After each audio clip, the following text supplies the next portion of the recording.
Mana bu hozirgi kundagi ming afsus jigaringizni holati.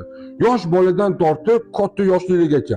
Sababi o'sha nosog'lom turmush tarzini olib borish, dori vositalari bilan zaharlanish, antibiotik va hokazo va nosog'lom ovqatlar. Ya'ni bularning ichiga har xil fast foodlar ham kiradi, energetiklar kiradi va rangli gazirovanli napitkalar kiradi.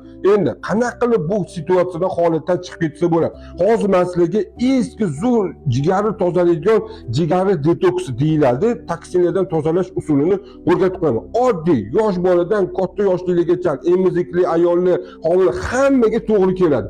Bor yo'q 2 dona chesnokni olasiz, mayda qilib to'g'raysiz, bitta stakanga solasiz, ustidan qaynoq suv solasiz. 20 minut damlaysiz va shuni sitadan o'tkazib, yarim choy qoshiq asal solasizda kunara 1 oy ichasiz.